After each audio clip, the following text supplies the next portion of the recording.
personal niya, they always withdraw 50,000, 100,000. This is theoretical so hindi to covered ng bank secrecy law. Suddenly, we-withdraw ng 3 million, minsan nagtatanong, di ba? Dahil know your customer, di ba? Ganon din sa deposit. I'll just finish this line. Ganon din sa deposit, di ba? So, kung sweldo ko 30,000, every time nagde-deposit ako 30,000, biglang magde-deposit ako 2 million, tatanungin ako, sir, saan galing to? Right? Correct. Pero pag government, as long as you're dealing with the people you identified with, so whether that's DPWH, whether that's DOTR, basta't everything's in order, magtataka ka lang pag sobrang laki ng amount, but then you'll release it. No? Kindly Thank you. wind up. Yeah, Senator that's Judge all. Allen. Thank you. I was just clarifying that point.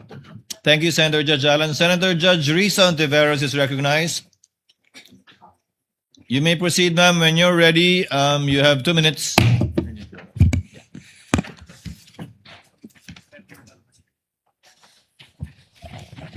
Salamat po, Mr. Presiding Officer.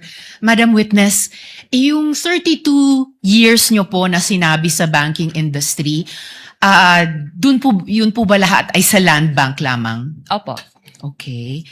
And then, sabi nyo po, unusual. Unusual yung withdrawals na ito. Sa 32 years nyo po sa banking industry, sa land bank, nakakita na po ba kayo ng ganyang kalaking amount na withdrawal ever before? First time po. First time. Okay. Sabi nyo nga kanina, unusual yung amount. First time, may ganyang amount na 125 million pesos. Bakit nyo sinabing unusual? Ano yung floor nyo para sabihing unusual yung isang amount? Usually po kasi kaya naging unusual para sa akin kasi cash po siyang kinukuha. Mhm. Sa other, naman po is, kumbaga nag-issue po sila ng mga cheque sa, yung disbursement po nila. By checks po, hindi po cash. Okay. So, hindi lang yung laki nung halaga na 125 million ang unusual din na yung ganyang unusual amount ay sa cash kinuha at hindi sa mga cheque. Opo. Okay. And yung 125 million, yun ba yung minimum na pag kinuha in cash, sasabihin nyo unusual? Or meron bang lowest amount na kapag kinuha in cash, sasabihin nyo na rin unusual? Pwede naman po naming sabihin na unusual. Let's say kung over, let's say 500,000 na po siya. Over 500,000? Kasi yun, Kung over 500,000 kinuha in cash, sasabihin nyo unusual. for that particular, let's say po yung kliyente, yung Yes. mga ganun po. Opo. For the particular client. Ito, hindi lang 500,000, 125 million.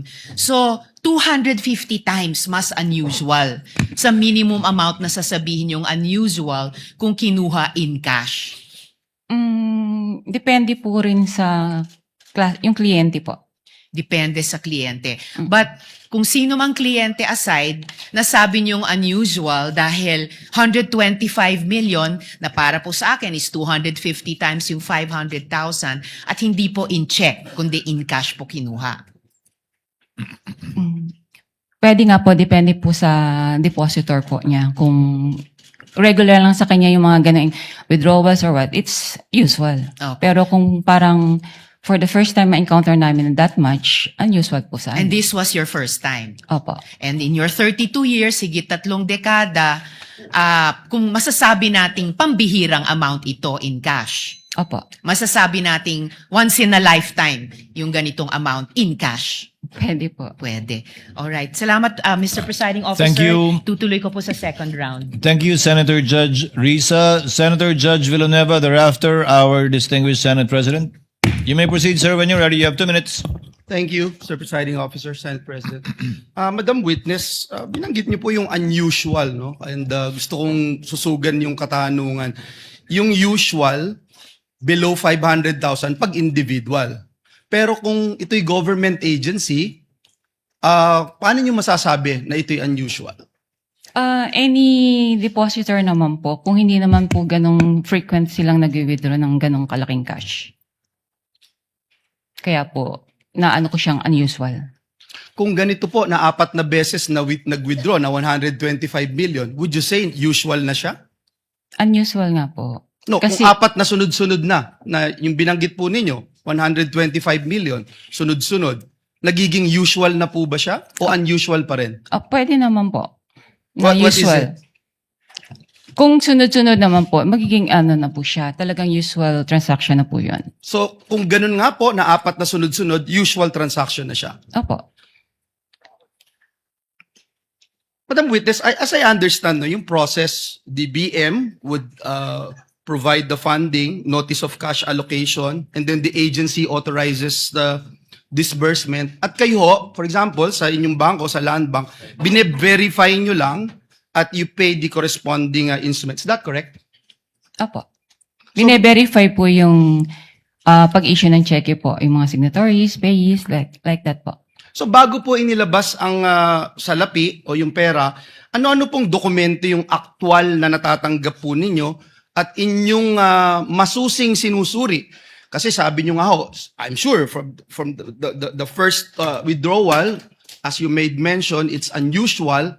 So ano yung mga talagang sinusuri po ninyo na dokumento bago nyo i-release ito? Supported naman po ito ng advice. So once po nakapasok na po sa system at funded naman po siya, okay na po sa amin yun. So yun lang po yung inyong chinecheck. Opo. And that's it, you release it right away. Yes, sir. And binanggit niyo ho kanina, hindi ito suspicious Para sa ano ko po, hindi po siya suspicious. at lahat po ay legitimate. Yes, sir. One last question that I'd like to ask. With this amount of money that will be withdrawn by the payee, ano ho yung mga advance arrangements? Kasi hindi, sabi nyo nga ho, hindi usual, yung biglaan, no? 125 million.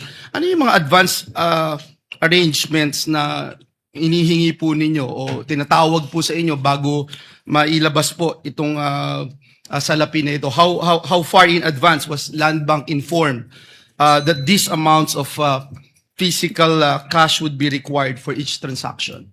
Mga a day or two po, ni-inform po kami from the cash division po ng OVP na meron po silang ganong cash requirement. So, sa amin naman po, pinoprocess naman po namin yung requirements nila bago po namin sila advise na available na po yung cash. So in sa 24 bank. hours, kaya na po. Pwede naman po. Salamat po. Maraming salamat. Thank you rin po.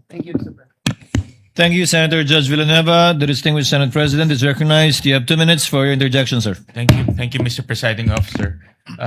Good morning, Ms. Constantino.